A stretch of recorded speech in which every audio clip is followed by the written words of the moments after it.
Hi guys, this is your Beshie Jlu and welcome to my channel. For today's video, it's going to be another Get Ready With Me episode 2. This time, we are driving going to Marquee Mall in Pampanga. So first, of course, ginamit ko tong Kiehl na Ultralight Daily UV Defense CC Cream. Ang shade is shade 1.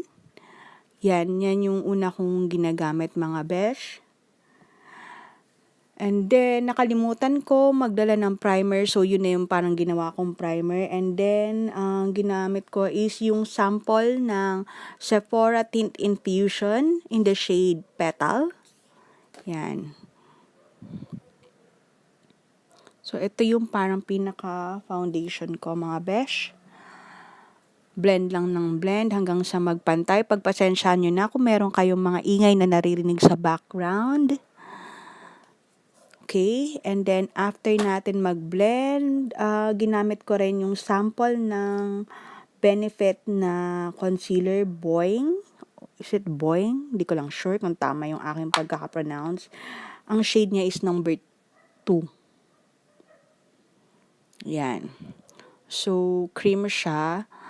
Ang ginawa ko mga besh is I try to bring yung mga deluxe sizes at saka yung mga sample na pwede kong gamitin. Yan. Para hindi naman masayang yung mga sample natin. Usually, itong mga sample na ito, nakukuha ko siya kapag nag-order ako sa Sephora. Yung mga freeze nila. Yan. Okay. So, nalagay ko siya sa under my eyes, bridge of the nose, sa side ng aking nose, Cupid's bow, sa noo, and sa chin. Usually, yan. Diyan ko nilalagay yung aking concealer. Yan.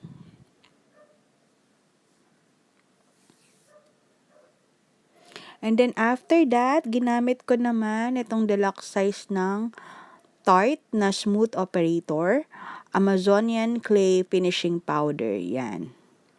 Yan naman yung ginamit ko na pang bake. Yan, nag-bake ako under my eyes. And then, nagdagay din ako sa chin, sa Cupid's bow, and sa noo. Yan.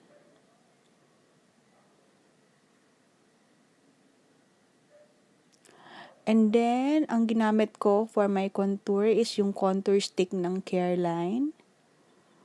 I think isa lang ata ang shade nila. Not sure, pero wala ata akong makitang shade nito.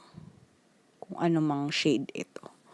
So, yon. And then, blend lang ng blend, mga besh. Ilalagay ko lahat ng product na ginamit ko sa description box below. Yan. So, kunyari, lagyan natin ng dimension ang bilog na bilog nating muka. Yan. So, lagyan natin ng shadow. Yan. Sa nose, cheek, usually, dun sa may ating jawline, para kunyari meron tayong panga, mga besh, at syempre sa ating 5 head. And for this episode, I'm using yung Wet n Wild na Rosé in the Air. Yan. So, ang una kong ginamit is yung parang cream na shade all over the lids. And then, ginamit ko yung transition shade. Meron siyang dalawang transition shade. So, ang ginamit ko is yung parang medyo peachy or merong orange na undertone. Yan. After nung transition shade, parang nabubul ako dun, diba? Ginamit ko naman yung light na orange dun sa palette natin. Yan. So, yan yung second na shade na nilalagay natin after the transition shade. And then, ididipin ko pa siya using the darker orange na katabi niya, mga Beshie. So, yon. Well, nothing crazy. Medyo neutral lang ang ating makeup for today. So, yan. Di tayo magka-cut crease or magko-colored eyeshadow. Usually parang peachy shade lang or yung, yeah. So, yun. And then, after the third shade na darker orange, if I'm not mistaken, is I go back and forth on this shade lang para mag-darken yung crease natin, mga besh. Okay, so, mas okay na binibuild mo yung color, mga beshi. And then, after that, kinuha ko na yung parang shimmery shade na katabi nung cream na una nating ginamit. So, nilagay ko lang siya all over the lid gamit yung aking pinky finger. Yan.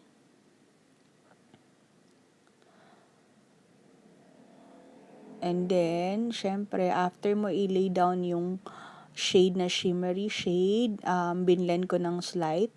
Tapos, tinanggal ko na rin yung pagbe-bake natin. Malamang naman, lutong-luto ng ating bilog na mukha. Yan. And then, pinatungan ko yung ating contour na cream ng Tarte na Park Ave Princess. Yan. So, pinatong ko lang siya, yung bronzer na yon ng Tarte. Yan. Para bumalik yung kulay since tinanggal natin yung powder kanina. So, yan. Medyo nag-fade ng slight. Then, patungan natin. Always use powder after nyo mag-cream. Yan. Again, mga beshi, hindi ako makeup artist. Hindi rin ako magaling mag-makeup. Pero, ito usually yung routine na ginagawa ko, especially kapag umaalis kami, and to not take any more time, since traffic naman, dun na ako talaga nagme-makeup sa loob ng sasakyan. And then, ginamit ko tong deluxe size din ng Tarte na ang shade is Concept. So, this is the Amazonian Day 12-hour blush. Yan. Nakuha ko lang tong Tarte na blush and yung Tarte na finishing powder, I think sa parang maliit na sample kit ng Sephora na puro Tarte yon. Tapos, tinapos ko na yung sa under my eyes, yan. So, kung ano yung transition shade na ginamit ko sa taas, yun din sa baba. And then, yung medyo orange na shade. Kasi dalawa yung transition shade dun sa Rosette in the Air. Yung isa is parang medyo grayish brown. So, yung isa yung ginamit ko. And then, after nung transition shade, sinunod ko din yung parang light na orange. So, yun yung pangalawang shade.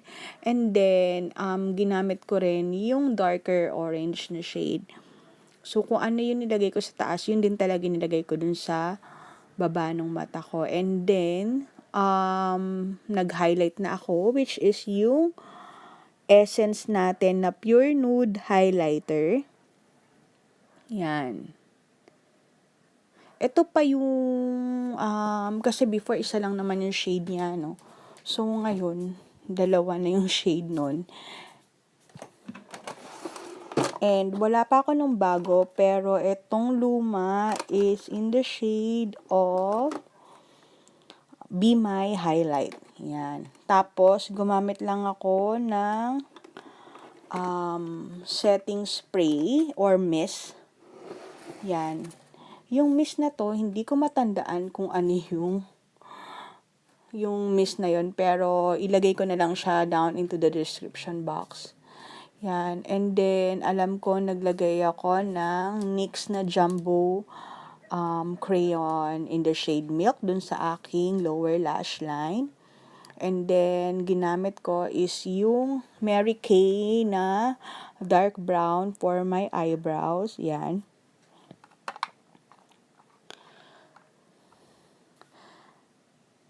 So, konti na lang talaga siya. As in, pagka meron ako mga product, I try my best talaga na ubusin siya. Especially yung pangkilay.